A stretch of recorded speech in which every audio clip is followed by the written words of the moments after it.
In this video, I'm going to show you exactly how to build your portfolio in Upwork with zero experience. I get a lot of questions about this because people start on Upwork, they have no clients, but they want to show how good their work is, but they can't because they haven't got any client results. I'm going to show you how to bypass this in this video. Now, really quickly, I run a school community where I teach people how to build their Upwork career and generate income from Upwork. If you want to join that, join the link down below. There's a link in the description of the video and in the comment section. Click that. Without further ado, let's get into the video.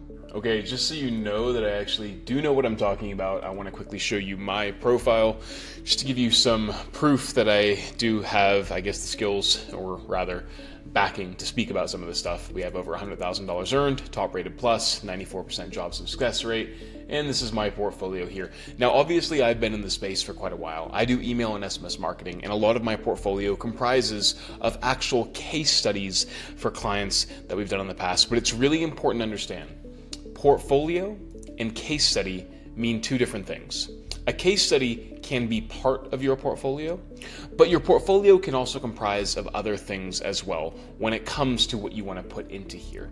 Now, one of the biggest things people think this, or rather seem to slip up on, is they're like, I haven't done any actual work for clients. I don't have any examples of live client work that I can actually put in my portfolio. And to that, I say that is a poor excuse. When it comes to putting things in here directly, instead of showing actual client work that you've done in the past, what you instead want to do is highlight two things: examples of what you could do for clients and your thought process behind how you would approach work for your clients. Now, as you can see here, I'm a pretty big proponent or advocate of putting video content in your portfolio piece. But the reason I like to recommend doing that, and I'll come to my next point in a second, but the reason I like doing video content is that there's something about being behind a video camera like this and speaking about what you know that helps build authority in a way that no other written document can. So if you do have the opportunity and you have an okay mic and a decent camera, I highly recommend making your portfolio comprise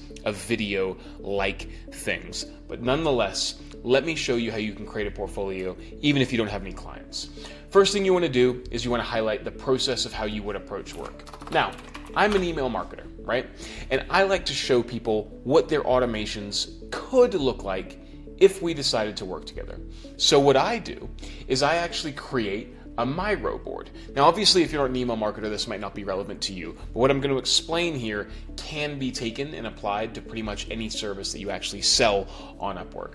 For example, for me, I create a visual roadmap like this, and I show them what their welcome series, for example, could look like. This is not an actual client's welcome series. This is an example of a welcome series. Now, if you're watching this video and you're a video editor, a copywriter, a coach, anything, a mechanic, what you can do is you can create a board like this in Miro and highlight to people what your working process looks like in terms of how you would approach their work. And I'd recommend doing it in a video format. For example, if you were a video editor, you could say, hey, record a video, especially if you're a video editor, you should record a video. You could say, hey, so my name is Gavin, and this is how I like to approach doing video editing for my clients. Step number one is I like to do research on your brand. Really quickly, sorry to interrupt the video. I just wanted to tell you something really cool that we've started doing with Inbox. I've actually created a school community where I teach you anything and everything I know about email and SMS marketing, from really advanced campaign strategies to how to simply set up your Klaviyo account, all the way to building really, really cool automations for the back end of your e-commerce store. Whether you're a business owner trying to learn how to do email marketing or an email marketer trying to learn how to become a better email marketer, there is a link in the description to this school community where I teach you everything I know.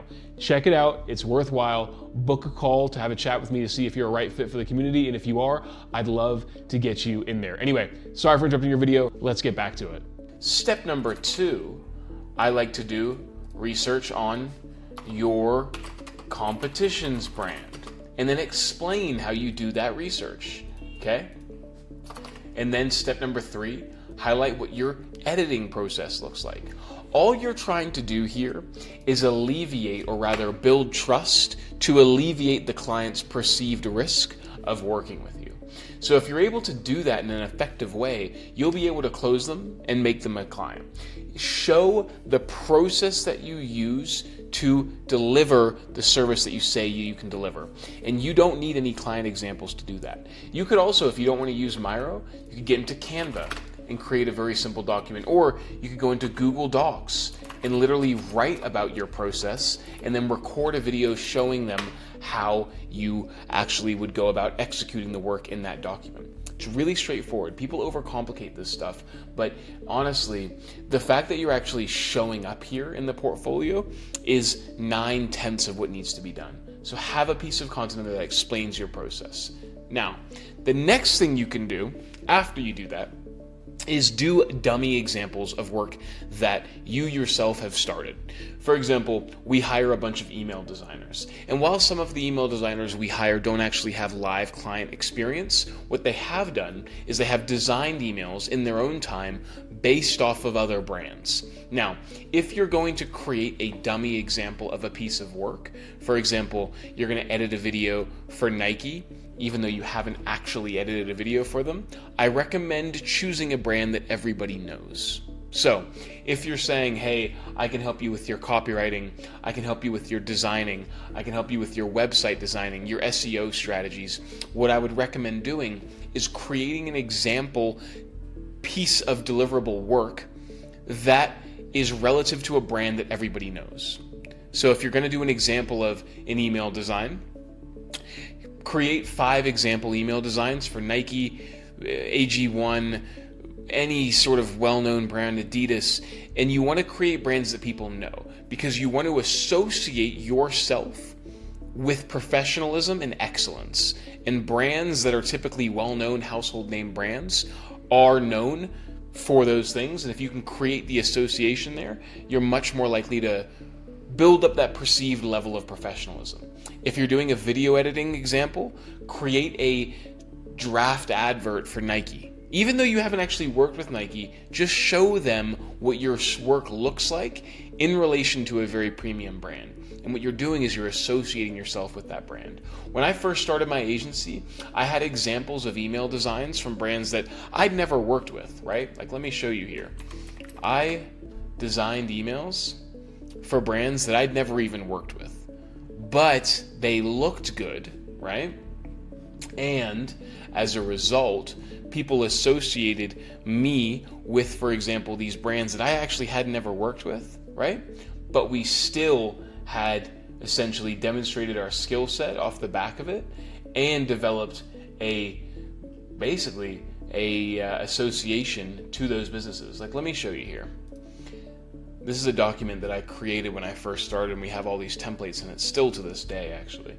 But it's basically a collection of well-known brands' emails that we designed, even though we weren't actually commissioned by them. And it makes us look pretty professional when we're associated with them.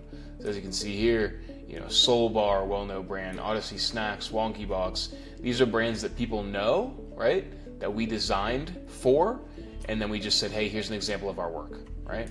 Worked incredibly, incredibly well. That is how you build a portfolio without any experience. And what you want to do is you want to record a video running through it. Highly recommend it. So when you go here and you click Add Portfolio, put your project title in here, make sure it's keyword rich, your role, briefly describe the project, the skills and deliverables. Highly recommend filling out all the skills and deliverables, by the way. Do as much as you can. Leave this blank because you probably don't have related work there. And then record a video. Okay? Record a video of you running through that process through a screen share. By recording a video, you are actually giving people the opportunity to get to know you. They're going to be looking at you, speaking, chatting. It feels like a much more relationship building exercise watching a video as opposed to reading a document. And essentially what you're trying to do with your portfolio is build trust and essentially start a relationship with the prospect off the back of it. Record a video, upload it, upload examples of your work, upload examples of your process, even if you're doing email designs. Let me show you what I mean here. We have an email design that we created here, all right? Let me show you. We have an email design that was done visually, but we also have one that was done as a video. See? Have the full video there. And it's a video of us running through it, right? Now you're gonna be better off if you speak while you're actually talking to explain your video. I haven't done that for some reason, probably because I'm an idiot. But if you speak and explain your thinking behind everything that you're doing within that video, that is a strong, strong piece of portfolio that you can add and essentially get clients off the back of it.